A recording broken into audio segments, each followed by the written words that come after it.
From William Shatner, who derailed his Carson appearance by talking over him, turning his back mid-interview and promoting a rival network, to Uri Geller, whose psychic claims were dismantled on Carson's show. We examine stars blacklisted from late night. But wait for Joan Rivers, whose rival show deal ended her bond with Carson forever. Uri Geller belongs on this list because he did the one thing Johnny Carson could never forgive. He walked onto that stage claiming powers that were not real, and Carson made sure the whole country watched them fall apart. Before he ever sat behind the desk, Carson had trained for years as a stage magician. He knew every trick a so-called psychic could pull, and he built his reputation on hating fakes. When Geller arrived on August 1, 1973, promising to bend metal with his mind, he had no idea he was walking into a trap that had been set with care. Carson had reached out to a friend before the taping. That friend was James Randi, a magician and famous skeptic who had spent his life exposing men exactly like Geller. Randi told the staff how to prepare the props so that no one but the show could touch them. The spoons, the sealed film canisters, the little tests. Every object was locked down so Geller could not switch, prepare, or sneak anything past the crew. So when Geller sat down, the ground had already shifted under him without his knowledge. He thought he was here to amaze a friendly audience. In truth, he was here to perform under conditions that gave him no room to cheat, and the man across the desk had already decided how the night would go. The result was one of the most awkward stretches of live television anyone had seen. Geller stalled. He said he did not feel strong. He touched the props, waited, and nothing happened. The metal did not bend. The hidden drawings stayed hidden. Minute after minute crawled by while a national audience watched a psychic fail to do the only thing he was known for. Carson stayed calm and polite on the surface, but he did not rescue Geller. He let the silence stretch. He let the failure speak for itself. There was no shouting and no cruelty, just a quiet refusal to help a man who had promised miracles and delivered nothing. For a performer, that empty air was worse than any insult. The moment became legendary because it was so clean. Carson used the show to expose a self-proclaimed psychic, and he did it without a single harsh word. The host simply built a stage where the truth had nowhere to hide. The choice of James Randi as his secret helper tells you everything about how seriously Carson took this. Randi was not just a friend. He was a professional skeptic who had made a life out of catching people who claimed the impossible. By calling him in, Carson turned a talk show segment into a controlled test, the kind of setup where a real trick could not survive. That is what made the Nightland so hard. It was expertise meeting fakery on live television, with the fakery given no room to hide. The audience did not see the planning, but the planning was the whole point. Geller walked into a stage that had been engineered to reveal exactly what he was. The segment has been remembered ever since as one of the most famous live exposures of claimed psychic powers on television. It set the tone for the entire ban list, the proof that Carson would use his own stage to protect his audience from a fraud. No matter how big the guest thought he was, the genius of the setup was that Carson did nothing anyone could point to. He asked simple questions and waited. He never accused Geller of a single thing. He let the clock and the silence carry the whole weight of the moment. Every second that passed with unbent metal made the point louder than words ever could. The studio audience felt the shift in the room. What had been sold as pure wonder slowly turned into something closer to a public unraveling, live and in real time. That restraint was the cruelest part and also the smartest. Carson knew that a calm host and a failing psychic told the whole story on their own. He had built the trap with care, and then he simply stepped back and let it close. Geller later admitted how deeply the night wounded him. He called the experience devastating and said he thought his career was finished the moment he left the studio. In a strange twist, the disaster did not end him. Some viewers decided that a real fake would have found a way to cheat, so the very failure made others believe he was genuine.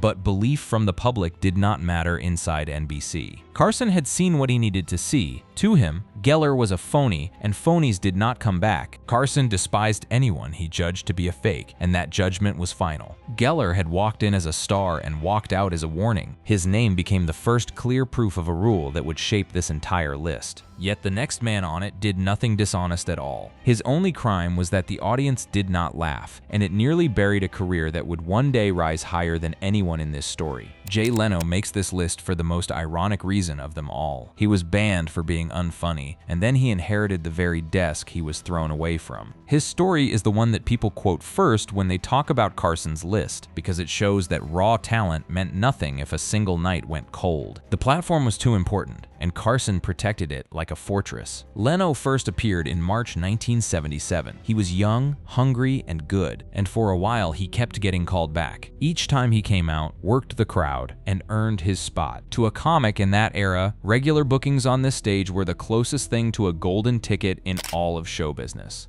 Then came his 5th appearance in February 1978, and the room went quiet in the wrong way. Leno's set produced weak laughs, and that was all it took. Carson watched a night that did not land, and he made a decision that felt brutal for its size. Carson ordered that Leno not be invited back.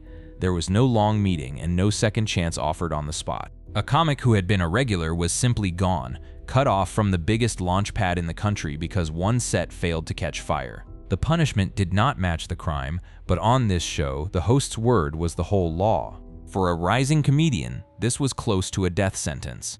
Losing the couch meant losing the exposure that turned club acts into headliners. Leno had tasted the top and then found the door shut, and he had to build his path back the long way, through the road, and the clubs, and the slow grind that had made him in the first place. The band, though, had a crack in it. Band guests could still slip onto the show when someone else sat in Carson's chair. Guest hosts could book people the boss had exiled, and that loophole would end up rewriting Leno's entire future. That loophole matters more than it first appears. A ban from Carson was not always a locked and bolted door. It was a door Carson personally would not open, but which someone in the guest host chair might. For a comic with the patience to wait and the discipline to improve, the show was never fully out of reach. Leno used that gap with care. He did not force his way back. He let the guest hosts bring him in, slot by slot, rebuilding his standing one solid appearance at a time. Every clean set chipped away at the memory of the one night that had gone cold, and slowly the balance tipped back in his favor. It is a quieter kind of comeback than most people imagine.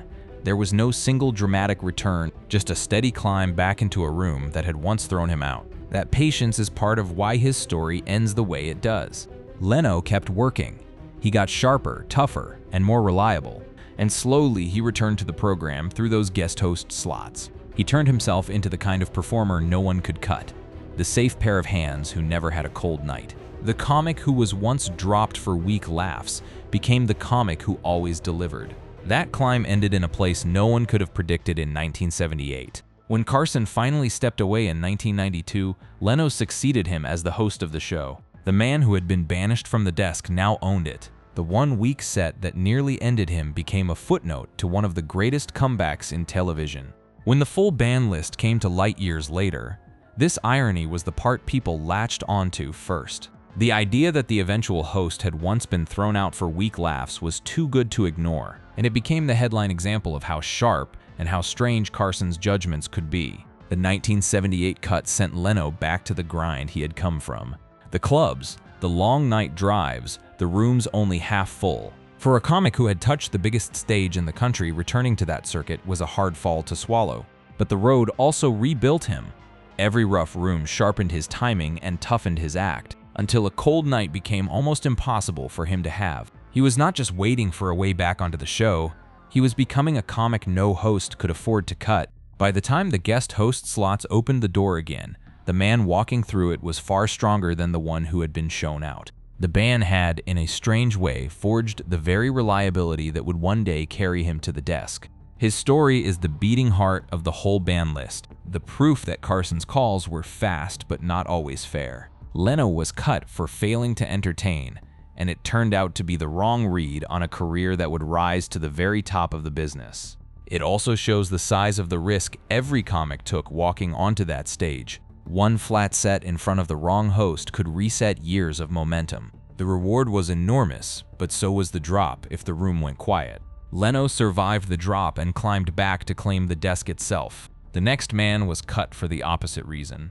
He entertained too much, too selfishly, and he broke 3 sacred rules in a single sitting.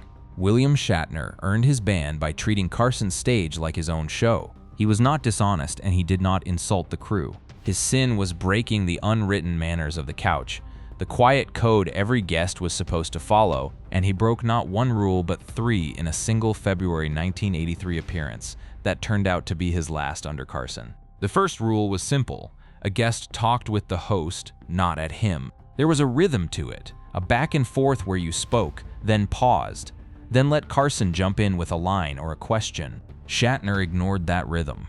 He rolled on and on in long stretches, delivering something closer to a monologue than a conversation. That alone would have annoyed the host, who prized the give and take that made the show feel alive. Shatner spoke at length without pausing for Carson, stealing the air out of the exchange and leaving Carson stranded on his own stage. The second rule Shatner broke was even more personal. During the segment, he physically turned away from Carson to speak to another guest on the panel. On a set built around the host as the center of gravity, turning your back on him was close to an open snub. It said without words that Carson was not the most interesting person in the room. Then came the third and possibly worst offense. Shatner mentioned a series he had over at ABC. Naming a rival network on Carson's own NBC stage was a breach of the deepest kind of loyalty. You did not come into this house and advertise for the competition. Doing all three in one visit was almost a full deck of banned moves played at once. Carson did not have to explain himself. The appearance ended, and Shatner was simply not brought back. 3 broken rules in a single night was more than enough, and the host who guarded his stage so closely closed the door without a public word. What makes the Shatner story so useful is that it lays the couch's secret code out in plain view. Most viewers at home never knew these rules existed. They just saw a chatty actor filling the screen. Only the people behind the curtain understood that he had stepped on 3 separate tripwires in a matter of minutes. That hidden code ran the whole show. Talk with the host, not over him. Keep your attention on him, not the other guests. Never sell the competition on his air. These were never written down. But everyone who lasted on the couch learned them fast, and everyone who broke them learned the cost. Shatner learned it the hard way. He had treated a guest spot like a solo showcase, and the show that ran on shared rhythm had no room for a guest who wanted the whole stage to himself. What made the night so striking was how ordinary it looked from the outside. There was no argument and no scene. A famous actor came out, talked a lot, and left. The offense was almost invisible to everyone watching at home. But inside the machine of the show, the alarm bells were ringing the whole time. The host felt every long pause he did not get to fill. Every second Shatner spent facing the wrong way. Every mention of the rival network. The damage was quiet, but it was total. That gap between the smooth surface and the buried offense is what makes the story so telling. The couch had a hidden rule book, and a guest could break it badly, while the audience saw nothing more than a man who liked to talk. Years later, Shatner spoke about it with a strange kind of clarity. He described how Carson could develop what he called a hate-on for certain guests. A personal dislike that once formed did not fade. He understood that he had crossed lines, and he knew there was no arguing with a man whose word was final on his own program. His willingness to tell the story is part of why it survived. When the full ban list surfaced decades on, Shatner's own account of that night gave it color and detail that few other bands had, straight from the person who lived it. Shatner talked too much and gave too little respect, and it cost him the biggest stage in the country. But at least he was allowed to be himself. The next name on this list was banned before she even had the chance, because she used the one bit of material she had been ordered not to touch. Ellen DeGeneres holds a special and painful place on this list. She was the first female comic ever waved over to sit on Carson's couch, a huge honor that put her in a tiny circle of stand-ups the host personally approved of. And then she lost it fast, banned after only her 3rd appearance in May 1987, because she did the one thing the show had told her not to do. Getting the couch call was the dream. Most comics did a set and left. Only the ones Carson truly liked got invited to come sit and talk. And for a woman in stand-up in the 1980s, being the first female comic called to the couch was a landmark moment that could have opened every door in the business. But the show ran on control. Producers approved material in advance. They told performers what worked, what did not, and what to leave out. That system existed to protect the tone of the program, and crossing it was treated as a serious act of disobedience rather than a small creative choice. To understand the size of what she earned, you have to understand how rare the couch call was for a stand-up. Doing a strong set on the show was already a career milestone. Being waved over to sit down and talk with Carson afterward was the next level up, a public sign that the host himself had blessed you. For a woman to reach that mark first in a field where the couch had only ever gone to men was history in the making. It should have been the start of a long and easy relationship with the biggest stage in the country, the kind of bond that turns a good comic into a household name. That is what makes the fall so sharp. She had cleared a barrier no woman had cleared before, and then lost the ground. She had broken almost immediately, all over a single choice on a single night. DeGeneres crossed the show's line. She performed material she had been told not to use. The details of what she said matter less than the fact that she had been given a clear instruction and went the other way. On a show this tightly run, that was not seen as boldness. It was seen as defiance. In the one place, defiance was least welcome. The reaction was swift, and it was public. She was banned after her third appearance for using forbidden material, and she did not get to slink away quietly. She was chastised for it afterward, called out for the choice in a way that made the punishment sting even more. For a young comic who had just broken a barrier, the fall was steep. She had gone from historic first to cautionary tale in the space of 3 visits, all because she trusted her own instinct over the show's instructions on one specific night. The public part of the punishment may have hurt worse than the ban itself. It was not a quiet parting where a booking simply stopped. She was called out for the choice, corrected in a way that other comics would soon hear about, that sent a message far beyond one performer. Every stand-up watching learned exactly where the line sat and what it cost to step over it. The couch was a gift, but it came with a warning attached, and now the warning had a face. For a young comic who had just made history, being turned into an example was a heavy thing to carry. The barrier she broke was real, and so was the price of stepping out of line so soon after breaking it. The story shows how little room the program left for a performer's own judgment. The couch was a gift, but it came with strings, and the strings were not up for debate. You did the approved set, you followed the notes, and you kept your place in the host's good graces. Step outside that, and the honor could vanish overnight. Of course, history has its own sense of humor. The comic who was banned for going off script became one of the most successful daytime hosts in the world. Running her own long-running talk show for years, the stage she lost early was far from the last stage she would command. DeGeneres was punished for disobeying the rules of the room. That was a clash between a performer and a system. But the next name was not about breaking rules at all. It was about a rule Carson made just to keep certain kinds of performers off his show entirely, no matter how popular they were. Pee Wee Herman represents one of the strangest reasons on this whole list, because Paul Reubens was never really banned for anything he did wrong. He was kept off the show by a rule Carson built on purpose, a firm line against a certain kind of act. Carson did not want pure in-character guests, and Pee Wee Herman was the ultimate in-character act. A man who lived inside a costume and never dropped the voice. The logic was all about the person watching at home. Carson believed the couch worked best when the audience understood who they were looking at. A guest was supposed to be a real human being having a real conversation, someone the viewer could follow and trust as themselves. A character act broke that trust. If a performer stayed fully in a made-up persona the whole time, the home viewer could get confused about what was real and what was a bit. Carson's strict character rule kept Pee Wee Herman from appearing, and that rule had nothing to do with talent or fame. This is the key that unlocks several names on this list. It was not a grudge and not a punishment for bad behavior. It was a standing policy, a category of performer that Carson simply chose not to feature because he thought it worked against the honest feel of the conversation he wanted to have. Pee Wee was a phenomenon. The character had a hit show and a devoted following, exactly the kind of star most programs would fight to book. But popularity did not matter against the rule. If the act could not step out of character and be a real guest, it did not fit the format Carson protected. So the ban here was less about the man and more about the mask. Reubens the person was never the problem. Pee Wee the character was the problem, because Pee Wee could never sit down and just be himself in the way the couch demanded.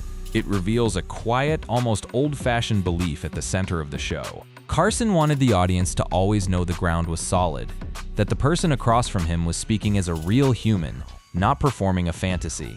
That belief drew a hard border around who could and could not appear. The rule feels small until you realize how many careers it touched. Any act built entirely on a persona ran into the same invisible wall, no matter how big the character had become in the wider culture. The book that revealed the ban list singled this rule out because it explained so many names at once. Pee Wee was kept out by a rule, not a feud. That makes him one of the calmer entries here. But the man who comes next was banned for something far more heated, an act of deception that struck at the very thing Carson valued most, He was a giant of film, and he still could not survive crossing Johnny Carson. Orson Welles is one of the heaviest names on this list because he was a true cinema legend, and it still did not save him. He was banned after a 1978 stint guest hosting the show, and the reason cut right to the core of what Carson hated most. Welles built part of his segment on a deception, and deception was the one sin the magician host could never let slide. Welles had a lifelong love of magic and mystery. During his time in the chair, he leaned into that world and put on a mentalist routine, the kind of act where a performer appears to read minds or predict answers that no one could know. On its face, it was a bit of showmanship from a man famous for grand illusions. The trouble was how the trick worked. Welles used a mentalist routine that relied on audience plants, meaning the act depended on secret helpers seated in the crowd. The whole effect leaned on fooling the real audience into thinking strangers were involved when they were not. And then the routine failed. The plants did not deliver. The effect fell flat, and the deception was left exposed on the stage. Not only had Welles built the bit on a trick, the trick had also collapsed in front of everyone, laying the mechanism bare for anyone paying attention. For Carson, this hit two nerves at once. He hated being lied to, and he hated a fake presented as the real thing. To use planted helpers was to try to deceive the very audience he protected, and to do it on his show while sitting in his chair made it worse. Carson objected to the deception at a gut level. It did not matter that Welles was one of the most celebrated filmmakers who ever lived. The status that opened every other door in Hollywood meant nothing against Carson's private rule. A legend had brought a trick into the house. The trick had failed, and the legend was quietly written off. The Welles case sits right beside the Geller story, and the coverage of the ban list drew that link directly. Two men, two claims of the impossible, and the same host refusing to let either one pass. Geller claimed powers he did not have and was exposed by Carson's traps. Welles used a fake to fool the room and was condemned when it fell apart. Both men ran into the same wall, the host's total refusal to let a phony trick slide on his watch. The difference was only in the details. One was a psychic and one was a filmmaker. But to Carson, the offense was identical, an attempt to sell the audience something false. That consistency is the point. Carson did not bend his rule for a legend any more than he bent it for a newcomer. The bigger the name, the more the ban proved that no one was above the standard he set. There is something almost sad in the shape of it. A man famous for the grandest illusions of his age brought one small trick to a talk show and watched it come apart. The great master of make-believe was undone by a bit of make-believe that failed. Carson did not see artistry in the moment. He saw a fellow magician breaking the one rule that mattered most, using a fake to fool a real crowd and then getting caught in the act. The craft the two men shared made the offense worse, not better. So Welles joined the list not as a common fraud, but as a legend who forgot where the line was drawn. On this stage, even genius did not buy a pass for deception, and the biggest name in the room was no exception. What makes Welles stand out is the sheer weight of the name. If a titan of film could be exiled over a single guest hosting misstep, then no reputation was safe. The list was not just for weak comics and pushy actors. It reached all the way to the top of the art form. It also shows how narrow the margin was. Welles had one bad idea, a trick that leaned on deception and then failed, and it undid whatever goodwill his fame had earned. On this show, a single dishonest bit could outweigh a lifetime of genius. Welles fell because of a failed deception, an offense against Carson's love of honesty. But the next man on this list did nothing dishonest at all. His feud with Carson was old, personal, and tangled up in business and jokes, and it simmered for years between two of the biggest entertainers in the country. Wayne Newton makes this list not for one dramatic night, but for a slow-burning personal war that never cooled. He was a Las Vegas giant, a headliner with enormous drawing power, and his falling out with Carson ran deep and lasted long. This was not a single broken rule. It was friction that built up over years until the relationship simply could not be repaired. The clash had more than one root. Part of it was business, the kind of behind-the-scenes conflict that money and territory can create between two powerful men in entertainment. And part of it was the jokes, the ribbing and the barbs that can wound when they land in the wrong place at the wrong time. Together, those threads twisted into a lasting grudge. Wayne Newton had long-running personal friction with Carson that included business and joke-related clashes, the sort of quarrel that does not blow up once and end, but keeps flaring up over time. This kind of ban shows a different side of Carson's list. Some names got cut over a single moment, a bad set, or a broken rule. But others earned their place through a long history of bad blood, a personal dislike that hardened until it was permanent. Newton fell into that second group. For a performer of Newton's stature, the loss of the show still mattered. He was a massive live draw, but the couch was a national platform of a kind Vegas could not match. Being on the wrong side of Carson meant being shut out of that reach, no matter how many seats he filled on the strip. The details of their business tangles and traded jokes are the kind of thing that stayed mostly private, spoken about later rather than played out on air. What is clear is that the friction was real, and it was durable, the opposite of a one-night mistake. For a long time, the existence of a real ban list like this was denied by the people who would know. It was treated as a rumor, a bit of Hollywood folklore that could not be pinned down. Feuds like the one with Newton lived in whispers, hard to confirm and easy to dismiss. That changed when people close to Carson finally spoke. Stars who had worked with him described seeing a hard copy of the list with more than 30 names on it, a physical document that proved the practice was real. Two well-known performers said they had laid eyes on it themselves, and their word turned rumor into record. Once that confirmation landed, the grudges that had lived in the shadows, Newton's among them, took on new weight. They were no longer just stories. They were entries on a list that a host had actually kept, a running tally of the people he had decided he did not want back. The Newton entry reminds us that Carson's grudges were not always tied to a rule or a principle. Sometimes it was just two strong personalities who rubbed each other the wrong way for years, until neither wanted the other around. The show was Carson's house, and he decided who stayed welcome. It is a more human kind of ban. Less about magic tricks or forbidden material, and more about the ordinary way people can grow to dislike each other. Business disputes and sharp jokes are the stuff of real feuds, and this was a real feud. Newton clashed with Carson as an equal, a headliner at war with a host. The next name never fought with Carson at all. He simply corrected him twice about science, and that small act of being right in public was enough to end a long run of friendly appearances. Carl Sagan earned his place on this list in the gentlest way imaginable. He did not insult Carson, break a rule, or bring a trick to the stage. He corrected him twice. During a 1986 conversation, the famous scientist gently set the host straight on the facts, and that small public embarrassment was enough to end a long history of appearances. Sagan had been a welcome guest for years. He was the rare intellectual who could make hard science feel warm and exciting, and the show had him on many times to talk about the universe in a way ordinary viewers could enjoy. He was, by all accounts, a good booking and a familiar face.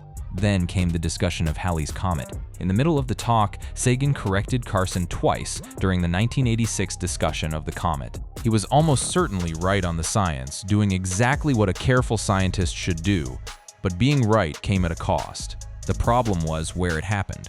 On his own stage in front of the country, Carson had been publicly corrected, and not once but twice by the same guest in the same segment. To a host who ran the room with total control, that repeated correction landed as a small dent in his authority.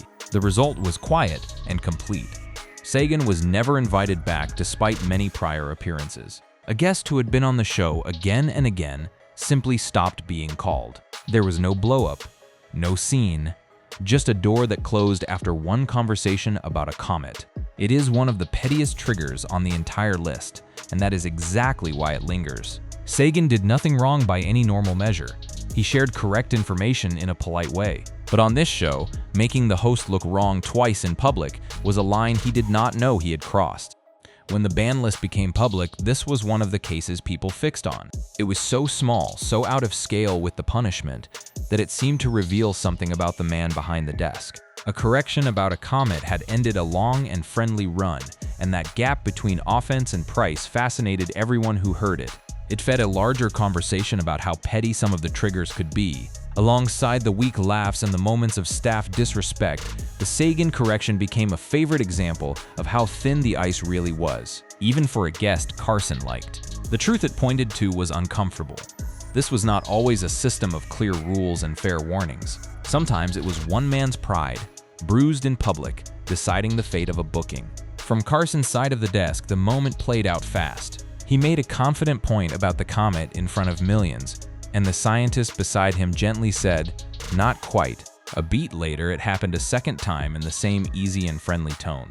To the audience, it may have looked like nothing at all, a small exchange between two smart men, but to a host who ruled the room every night, two corrections in a single talk chipped at the effortless authority he wore like a suit. Sagan meant no harm by any of it. He was being a scientist, careful with the facts the way a scientist should be. But being careful with the facts in front of the whole country at the host's expense turned out to be the exact wrong place to be right. The Sagan case shows how thin that ice could be even for a guest Carson genuinely enjoyed. The relationship had years of goodwill behind it, and it still could not survive a couple of gentle corrections about the night sky. Pride, once bruised in front of an audience, did not always forgive. It also captures something about the era's late-night power. The host did not need a reason the public would accept. He needed only a private reason of his own, and a small sting to his ego was reason enough to erase a long and friendly booking history. Sagan was too right, too publicly, and it cost him a stage he had enjoyed for years. The next name never got near that kind of relationship. He was kept off the show by the same character rule that blocked Pee Wee Herman, a comic whose whole act lived inside a persona. Gilbert Gottfried lands on this list under the same standing policy that blocked other character performers. He was a comic known for an extreme and unmistakable persona, a loud, squinting, over-the-top style that was as much a character as a comedy act. And that persona ran straight into Carson's firm rule against pure in-character guests. The show's border was clear. If your act was built entirely around a heightened character, and you could not easily set it aside to talk as a normal person, you did not fit the format Carson wanted. He was named among the character performers kept off the show under the same policy. It was not a personal grudge and not a punishment. It was a category. Carson had decided that certain kinds of performers, the ones who lived inside a persona, worked against the honest conversational feel he protected on the couch, and that decision applied no matter who the comic was. This reveals how wide the character rule really stretched. It was not aimed at one man like Pee Wee Herman. It was a general policy that swept up a whole style of comedy. The acts that depended on a big persona rather than a real relaxed self at the desk. For a comic like Gottfried, that meant the biggest late-night stage in the country was effectively off-limits, not because of anything he had done, but because of the kind of performer he was. The rule judged the format of the act, not the quality of the jokes. It is a quiet kind of exclusion. There was no dramatic banning scene, just a line that certain performers were never really going to cross. The policy did the work silently, keeping a whole lane of comedy at arm's length from the couch. The Gottfried entry, like the other character cases, shows a Carson who valued a very specific texture on his show. He wanted the audience to feel they were watching real people, and any act that blurred that line was gently kept outside the gates. It is easy to forget how much power sat behind a preference like that. A single host's taste could decide that an entire style of comedy simply did not belong on the nation's biggest stage. And that was the end of the matter. Gottfried was kept out by a rule about personas. The next man was thrown out for something far more heated, an act of open cruelty toward a member of Carson's own crew. On this show, disrespecting the staff was one of the fastest ways to earn a permanent ban. Jerry Lewis makes this list for one of the offenses Carson took most seriously of all. He mistreated the crew. During a 1975 guest hosting stint, the comedy legend turned his temper on a working member of the staff, and that act of cruelty toward the people behind the scenes was enough to end his welcome on the show for good. Carson had a fierce loyalty to his team, the people who ran the cue cards, the cameras, and the countless small jobs that made the show work were his people, and he protected them. A guest could get away with a lot, but abusing the crew touched a nerve that ran deep with the host. Lewis crossed that line hard. He became verbally abusive to the cue card operator, turning on the very person whose job was to help the show run smoothly. It was not a joke that went too far. It was open rudeness aimed at a staffer who could not fight back. To understand why this mattered so much, you have to see the crew the way Carson saw them. They were not extras. They were the machine that kept the whole thing standing, and their comfort and loyalty were part of what made the program feel like a well-run home. An attack on one of them was an attack on that home. So when Lewis, a huge name in comedy, lashed out at a cue card operator, he was not just being unkind to one person, he was breaking the internal loyalty that Carson prized above almost everything. The host would rather lose a big-name guest than let his people be treated like that. The band that followed, Lewis, had the fame and the history to be a marquee booking, but none of it outweighed the offense. Carson chose his crew over the star, exactly as he did in the other cases where a guest mistreated the staff. The people who worked closest to Carson later confirmed how real this pattern was. One of his longtime producers, a man who spent more than 20 years at his side, acknowledged that the band practice existed and that crossing the show's standards had lasting consequences. That kind of first-hand word gave the crew protection stories their weight. It fit everything else known about how Carson ran the place. The staff came first because the staff was the show. A guest was there for a night. The crew was there every night, and the host built his loyalty around the people who stayed. That loyalty is why a moment of rudeness could outweigh a career of fame. Lewis had the stardom to be welcome almost anywhere, but he had aimed his temper at exactly the wrong target, and Carson answered the way he always did when his people were hurt.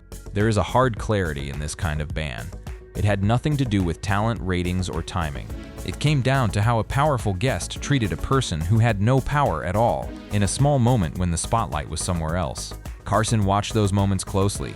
He noticed who was kind to the staff and who was not, and he remembered what he saw. To him, the way a star treated the cue card operator said more than any polished set ever could. Lewis failed that quiet test in the loudest way possible.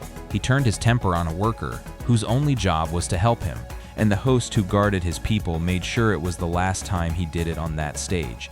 This entry sits in a small but important group on the list. The bans that came from staff disrespect rather than on-air performance. These were about character, not comedy. Carson watched how guests treated the people with no power, and he remembered what he saw. It shows a code beneath the glamour. The host demanded that his stage be a place where the workers were respected, and he enforced that code with the same finality he used for phonies and rule breakers. Cross his people and you crossed him. Lewis was banished for cruelty to the crew, a betrayal of the show's inner loyalty. The next man committed a very public kind of disrespect instead. He mocked Carson himself on another program, painting him as old and out of touch, and the host did not laugh it off. Dana Carvey earned his permanent ban with a joke aimed straight at Carson's pride. In a 1990 sketch, he helped paint the host as old, clueless, and out of step with the times. And he did it on one of the most watched comedy shows in the country. The mockery stung, and Carson answered it with a lifetime exile. The setting was a Saturday Night Live sketch. Carvey, a master impressionist, took part in a bit that put Carson in an unflattering light next to a younger, hipper rival. The sketch portrayed Carson as out of touch and clueless opposite Arsenio Hall, casting the king of late night as a relic. That framing was the wound. It was one thing to be teased. It was another to be positioned as the past, the fading old guard being pushed aside by the new energy of someone like Hall. For a host at the top of his powers, that image was not funny. It was a threat to how the world saw him. The timing sharpened the cut. Arsenio Hall was rising as a fresh voice in late night, a younger host with a different crowd and a different feel. To be painted as the clueless old man standing next to that new energy was to be told, in front of a national audience, that your time was slipping away. Carson had spent decades as the undisputed center of the format. He was not the man being passed by, and the suggestion that he was struck at the heart of his standing. A joke that framed him as yesterday's news was, to him, more than a joke. So the sketch was not just comedy to Carson. It was a public reframing of his place in the world, and it came from a stage he did not control, which may have made it harder to shake off. Carson's response was total. Carvey was permanently banned after the sketch, shut out of the show for good over a piece of comedy performed on a completely different program. The offense had not even happened on Carson's stage, and it still cost Carvey his place on it. This shows how far Carson's sense of respect extended. He did not draw a line at his own studio door. If you mocked him anywhere in a way that cut deep, you could find yourself exiled from the couch, no matter where the joke was told. His pride did not clock out when the cameras on his show went dark. For Carvey, it was a heavy price for playing a part in a sketch. He was a comic doing comedy, hitting a target the way impressionists do. But the target happened to be the most powerful man in late night, and that man did not accept being cast as yesterday's news. The strangest part is that Carvey was only doing his job. Impressions and sketches are built on exaggeration, on finding a target and pushing it as far as it will go. That night, the target was the most powerful man in late night, and the push landed harder than anyone planned. It was not cruelty from Carvey. It was comedy, the ordinary work of a sketch show doing what a sketch show does, But Carson did not weigh intent. He weighed the image the country was left with, and that image was of a host being nudged toward the exit. So a routine piece of parody became a lifetime sentence. The lesson was clear to anyone paying attention. You could poke fun at Carson in good spirit, but if the fun cut at his standing, the door could close for good. The Carvey ban reveals the thin skin that could hide behind all that on-air ease. Carson looked unbothered and in command every night, but a sketch that questioned his relevance clearly landed hard enough to trigger a lifetime ban. The confident host guarded his image with real ferocity. It also shows the reach of his power. A single decision could close the biggest door in comedy to a rising star, and there was no appeal. Mock the king, and the kingdom shut you out, even if the mocking happened on someone else's throne. Carvey was exiled for making Carson look old and out of touch. The next name did the exact opposite of getting too much attention. He was kept off the show by the same principle as Uri Geller, a performer whose act was built on claims Carson simply refused to allow. The amazing Kreskin belongs on this list because his entire act ran headfirst into Carson's deepest belief. Kreskin was a famous mentalist, a performer built around the idea of reading minds and knowing the unknowable. And Carson, the trained magician and lifelong skeptic, had no patience for anyone who presented mind reading as something real. This was the same wall that stopped Uri Geller, only approached from a slightly different angle. Carson could enjoy a magician who admitted it was a trick. What he could not stand was a performer who leaned on claims of genuine powers, blurring the line between honest showmanship and outright deception of the audience.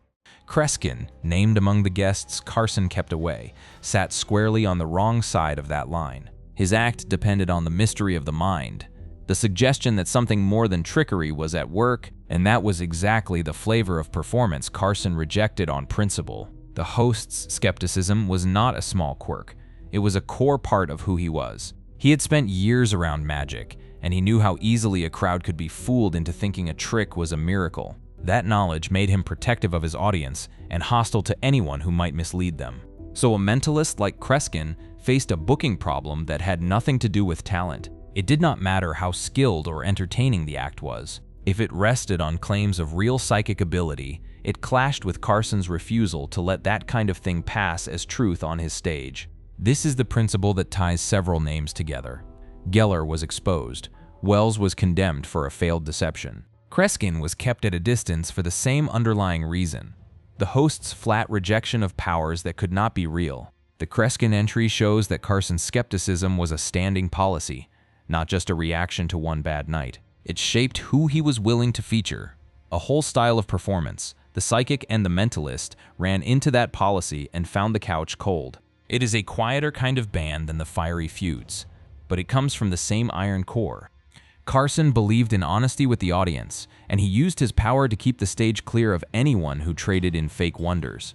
Kreskin was blocked by principle, the skeptic host guarding his crowd. The next name was blocked by the character rule instead. A wild and unpredictable comic whose whole act was a persona that could not sit still and be a normal guest. Bobcat Goldthwait lands on this list through the same character policy that caught several others. He was known for a frantic, one-of-a-kind stage persona, a shaky voice and a manic energy that made him instantly recognizable and impossible to mistake for anyone else. And that very persona is what ran into Carson's rule against pure in-character acts. Like the other performers in this group, Goldthwait was named among the character acts kept off the show under the same policy. The problem was not the man or the jokes. It was the format of the act, an act so wrapped in persona that it fought against the calm, real conversation Carson wanted at the couch. Carson's border held firm here as it did everywhere else. A guest was meant to be a real person the audience could follow. A performer whose whole identity on stage was a heightened character sat outside that line, and the rule did not bend for popularity. The pattern by now is clear.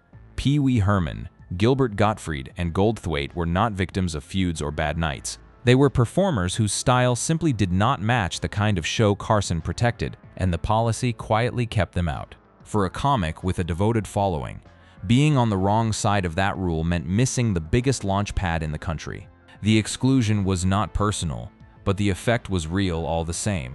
The couch stayed closed to a whole category of act. It shows how a single host's taste could shape an entire lane of comedy's access to the mainstream. The persona comics, no matter how beloved, kept bumping into the same invisible wall built from one man's sense of what belonged. The Goldthwait case rounds out the group of character bans, each one a small proof of how firm that policy was. It was not about who the funniest comic was. It was about whether the act could set the mask aside and be a real guest, and these acts could not. That firmness is the theme. Carson decided what texture his show would have, and he held that line without exception. Even against performers other programs would have welcomed with open arms. Goldthwait was kept off by the character rule, a matter of format and taste. The next name had a real chance and threw it away with a phone call, a last-minute cancellation, an excuse Carson found weak. And one of the biggest stars in the world was suddenly on the wrong side of the door.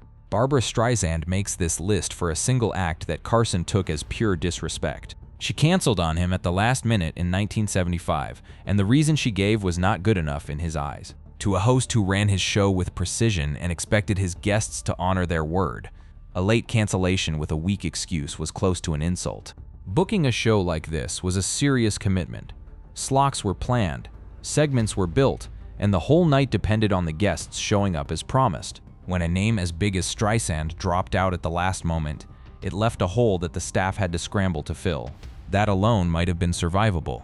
What made it worse was the explanation. Streisand canceled at the last minute with what Carson regarded as an inadequate explanation, a reason that did not, in his judgment, justify leaving him stranded on such short notice. To Carson, this was not just a scheduling problem, it was a matter of respect. He gave his guests the biggest platform in the country, and in return, he expected them to treat their commitment to the show seriously. A flimsy last-second exit told him that she did not. The size of the star did not soften the blow. Streisand was one of the most famous performers alive, the kind of booking any show would crave. But fame did not buy a pass. If anything, the host may have felt the slight more sharply because someone of her stature should have understood what the show was worth. The ban that followed was Carson's way of drawing a line. Honor your word or lose your place. The rule applied to legends just as it applied to newcomers, and Streisand found herself on the wrong side of it over a single canceled appearance. Not every ban on the list was carved in stone, and that is worth remembering here. Some were soft or temporary, a cooling off rather than a life sentence, while others were hard and permanent for the rest of Carson's run. The host had a range of ways to shut a door, and not all of them stayed shut forever. Where a cancellation like Streisand's fell on that scale came down to how personally Carson took it. A slight that read as disrespect could harden into something lasting, while a smaller misstep might fade with time. The difference lived entirely in the host's own reading of the offense. That is what made the list so hard to predict. Two guests could commit similar-seeming mistakes and meet very different fates because the only judge that mattered was Carson's sense of whether he had been disrespected. The Streisand case fits a quiet theme running through the list. Many of these bans were less about talent and more about respect, about whether a guest treated Carson and his show with the seriousness he demanded. A late cancellation with a thin excuse failed that test. It also shows how personal the host took the running of his program. This was his stage, his schedule, and his standards. Leaving him in the lurch was not a small logistical hiccup to him. It was a signal about how much or how little the guest valued the honor of being there. Streisand fell over a broken commitment and a weak excuse, a failure of respect. The next name failed a different test entirely.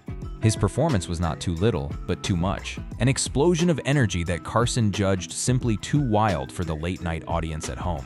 Billy Preston earned his spot on this list for having too much fire, not too little. He was a brilliant and electric musician, and in 1973 he brought a performance so charged and energetic that Carson decided it was wrong for the room. This was not a punishment for a bad act. It was a judgment that the act was too big for the calm mood of late-night television. The show ran on a certain feel, late at night, with viewers winding down at home. Carson liked the energy in a specific lane, lively but controlled, exciting but not overwhelming.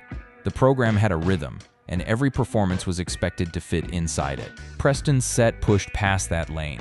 His energetic 1973 performance was judged too disruptive for a late-night audience. Too much heat and motion for the mellow hour the show was trying to hold. The very thing that made him thrilling on stage worked against him here. It is a strange kind of offense, being banned for excellence in the wrong direction. Preston did not fail. He delivered a powerful, high-voltage performance. But power was not always what the couch wanted at that hour, and the host trusted his own read of the room over the energy of the act. This reveals how carefully Carson controlled the tone of the show.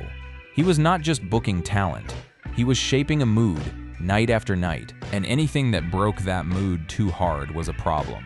Even if the crowd in the studio loved it, for Preston, the result was the same as for the others, a closed door. The reason was gentler, in a way, more about fit than fault, but the effect on his access to the biggest stage in the country was just as real. The Preston entry shows that Carson's control reached into the texture of every segment, not just the guest list. He decided how the night should feel, and a performance that shattered that feeling was not welcome, no matter how good it was on its own terms. It is one of the more unusual bans, a reminder that the show was a carefully tuned instrument. Too flat and you were dropped like Leno.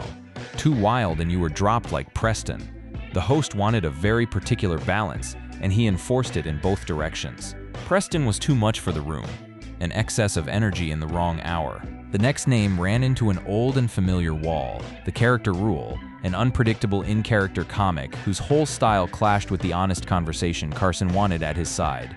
Dick Shawn appears on this list among the performers caught by Carson's rule against character acts. He was a wild and unpredictable comic, an entertainer known for going to strange and unexpected places, the kind of act that lived inside its own bit rather than sitting down as a plain familiar guest. And that unpredictability put him on the wrong side of the host's firm line. Carson's policy was consistent. He avoided pure in-character guests, and Shawn was named among the character performers held off the show under that same policy. The concern was the same one that touched Pee-wee, Gottfried, and Goldthwait, that a fully committed persona could confuse the audience watching at home. The show wanted the viewer to feel steady, to always know they were watching a real person having a real talk. An act built on unpredictability and character worked against that steadiness, and so it fell outside the format Carson guarded so closely. Shawn's exclusion, like the others in this group, was not about a feud or an insult. It was a matter of style. The host had decided that a certain kind of performer did not fit the couch, and that decision was applied evenly, no matter how talented or original the act happened to be. For a comic who thrived on surprise, the rule was a hard fit indeed. The very thing that made him distinctive, the sense that anything could happen, was the thing that made Carson wary. The couch rewarded a certain calm, and calm was not Shawn's game. So the biggest late-night stage stayed largely out of reach, blocked by a policy rather than any single mistake. The rule did its quiet work again, keeping another persona-driven act at the edge of the mainstream. The Shawn case is another small piece of the same larger picture. Carson's character rule was not aimed at one man. It was a wide net that caught a whole style of performer. The unpredictable, the in-character, the ones who could not easily drop the act and just chat. It shows once more how much a single host's taste could shape access to the country's biggest platform. A preference for real, grounded conversation quietly decided that an entire kind of comedy would mostly stay outside the gates. Shawn was held back by the character rule, a matter of format and mood. The next name had nothing to do with any rule at all. He was simply a man Carson did not like, a personal grudge with no tidy explanation, one of the pure dislikes on the whole list. Jerry Lee Lewis lands on this list as one of the names surfaced in the coverage of Carson's band practice, a figure caught up in the host's long habit of personal dislikes. He was a wild pioneer of rock and roll, a huge and combustible talent, and he was among the guests Carson kept off the show as the full scope of the list came to light. Not every band on this list came with a neat story attached. Some were rooted in on-air moments, others in broken rules, and still others in the plain fact that Carson decided he did not want someone around. Lewis appears among the names revealed in the coverage of the band list, part of the roster that moved from rumor to record. The heart of the matter, for many of these quieter names, was Carson's temperament. Once he formed a firm opinion against a person, that opinion tended to hold. The preference rarely reversed while he sat behind the desk, and no amount of fame or history reliably changed his mind. This kind of ban is harder to explain because it did not always hinge on a single dramatic event. It came instead from the accumulated weight of the host's own feelings, the sum of impressions that added up to a decision to keep someone off the stage. For a star like Lewis, that meant the biggest platform in the country could stay closed for reasons that were personal to Carson and not always spelled out in public. The host did not owe anyone an explanation. His show, his call, his standards. For years, the very existence of names like his on such a list was more legend than fact. It took a detailed book about Carson to gather these scattered stories in one place and confirm the scale of it. More than 30 names in all, drawn from staff, producers, and the band themselves.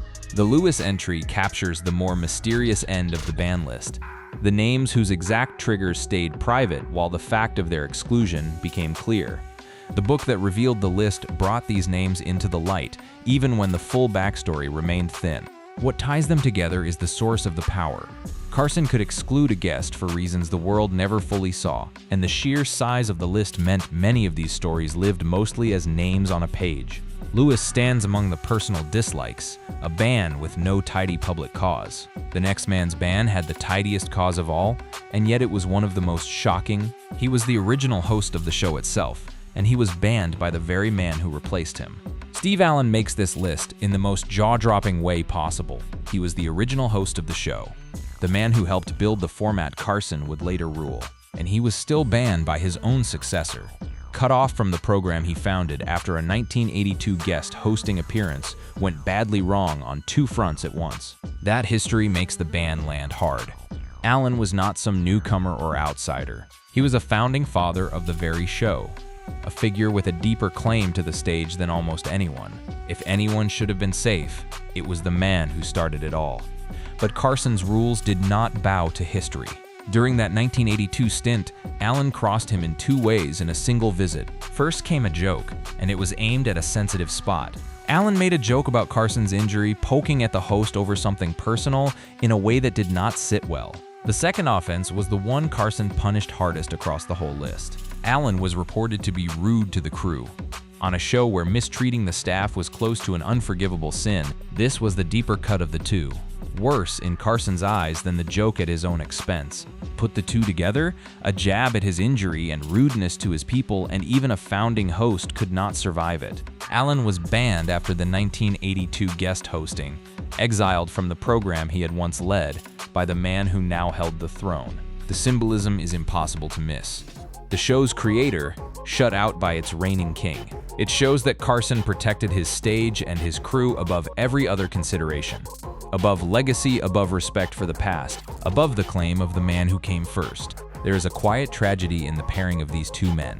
One had built the show and handed it forward. The other had taken it and made it his own kingdom. They were bound together by the same desk, and that bond did not soften the ban one bit when Allen crossed the line. If anything, the shared history may have made the offense sting more. Allen, of all people, should have understood what the crew meant to the show and what Carson expected of a guest in his chair. To break those rules was to break them knowingly from a man who had every reason to know better. So the founder joined the list beside the comics and the psychics and the legends, no more protected than any of them. His place in the show's history bought him nothing once he had jabbed at the host and turned on the staff. Think about what that ban meant in plain terms. The man who first sat at that desk, who helped invent the very shape of the show, was told he was no longer welcome on it. The founder had become an outsider in his own creation. No history, no title, and no claim to having built the thing could override the two rules he broke. Carson ran the show as it was now, not as it had been, and the rules of the present were the only ones that counted for anything. That is the hard truth the Allen story leaves behind. On this stage, respect for the crew and respect for the host outranked everything else, even the deepest claim of all, the claim of the man who came first. The Allen case sits alongside the Jerry Lewis crew ban as proof of how seriously Carson took the treatment of his staff. Guests who abused the people behind the scenes learned that no reputation was big enough to save them. The crew came first, always. It also carries a strange sadness. Two men bound by the same show, the founder and the master, split by a single bad night. The past did not protect Allen. Only the present rules mattered, and he had broken them. Allen was banned despite founding the show, brought down by a joke and by rudeness to the crew. But even that stunning story is not the biggest on this list. The final name is the most painful of all, a partnership that made a career and then shattered into a silence that lasted until death. Joan Rivers is the name at the very top of this list, and her story is the most heartbreaking of them all. Carson made her career, treated her as family on his show, and then cut her off so completely that he refused to speak to her ever again. Her ban was not about a rule or a bad set, it was about betrayal, and it defined the rest of both their lives. For years, Rivers was one of Carson's true favorites. He championed her, put her on again and again. And in 1983, he gave her the ultimate sign of trust. She became his permanent guest host, the person who sat in his chair when he was away. From 1983 to 1986, Rivers served as the permanent guest host, a role that marked her as heir apparent to the biggest desk in the country. That relationship was the foundation of her fame. Carson had lifted her from the pack and placed her at the center of late night. To the world, she was his chosen one, the comic he trusted with his own stage. It looked like a bond that nothing could break. Then, in 1986, everything changed. Rivers was offered her own late-night show over at Fox, a program that would run directly against Carson's. It was the chance of a lifetime, a shot at her own throne. But taking it meant becoming his competitor, and that is where the story turned dark. The wound was not just that she took the job, it was how Carson found out. He did not hear it from Rivers herself. He learned of her competing Fox show from Fox rather than from her, a fact that felt like a stab in the back from someone he had treated as family. The person he had made had gone behind him to the competition. To Carson, this was the ultimate disloyalty. He had given her everything, and she had launched a rival show without his blessing, and he had to hear about it from strangers. The trust he had placed in her collapsed in an instant, and it did not come back. His reaction was swift, and it was final. When Rivers called him, he hung up on her and ended the relationship on the spot. He did not speak to her again for the rest of his life. The bond that had built her career was severed in a single phone call, and the silence that followed lasted decades. The ban that came with it was a lifetime one, the harshest on the whole list. And Carson did not stop at excluding Rivers herself. He reportedly made clear that guests who appeared on her Fox show could find themselves banned from using his power to make her new venture harder to fill. The exile had teeth, and it reached beyond her alone. The cost to Rivers was enormous. She lost not just a booking, but a father figure, a mentor, and a friend, all at once. She spoke later about how deeply the rupture cut, the way a relationship that had meant so much simply ended and never healed. The competing show did not last long, and the personal loss lingered far longer than the ratings ever could. The threat to her guests cut even deeper into her new venture than the ban on Rivers herself. If appearing on her Fox show could get a star exiled from the most important stage in the country, then booking talent became a nightmare. Many performers could not risk crossing Carson, and Rivers was left fighting to fill her own program against the shadow of his displeasure. It turned a professional rivalry into something close to a blockade. Carson did not just refuse to have her on, he made it costly for anyone else to help her succeed, and that pressure was felt across the industry. Her exile was not a lonely thing. It rippled outward and touched everyone who might have stood beside her. That is what made this the most powerful ban of them all. It combined the personal and the professional into a single crushing blow, the loss of a mentor and the sabotage of a dream at the same time, delivered by the one man whose approval had meant the most. When the full ban list came to light, the Rivers feud drew the most attention of any story in it. It was the most emotionally charged, the one people argued about and returned to again and again. In online discussions, some praised Carson's standards while others called his treatment of Rivers cruel, and the debate over who was right has never fully settled. The whole saga became the clearest example of how much power one late-night host could hold.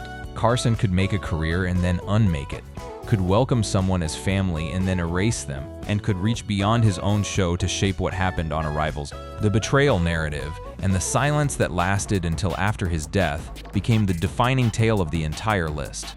It is the story that best answers the question this whole countdown was built around. Which star crossed Carson so deeply that he shut the door for the rest of his life? It was the one he had loved most, and the wound never healed while he lived. For all the fame and all the feud, what lingers is the human size of the loss. This was not two strangers falling out over money. It was a mentor and the protege he had raised. A bond close enough to feel like family, torn apart and never mended. Rivers carried that wound for the rest of her life. The career survived and even grew, but the relationship did not, and the silence where a friendship had once been never filled back in. Some doors once shut this hard do not reopen in the time a person has left. That is why her name sits at the very top of this list. Every other band here cost a booking, a bit of pride, or a stretch of exile. This one cost a bond that had built a career, and it was paid in a silence that lasted until the end. The band held for the rest of Carson's life. Even after his death, it echoed. Jay Leno, out of respect for the man, upheld the band while it mattered, keeping Rivers off the show in honor of his predecessor's wishes. The exile outlived the feud itself, carried forward by the host who had once been banned too. There is a strange symmetry in that. The comic who had once been thrown out for weak laughs now guarded the door against the comic who had once been Carson's chosen heir. The list bound them together. The banned man now keeping another banished in the name of the man who had banished them both. And then, at last, came the ending Rivers did not live to see reversed in Carson's era. Decades after the phone slammed down, Jimmy Fallon invited her back in 2014, finally undoing the longest and most painful ban of them all. The door Carson had shut in 1986 was reopened at last, closing the book on the most famous exile in late-night history, and on the one story that answered the question this whole list was built around.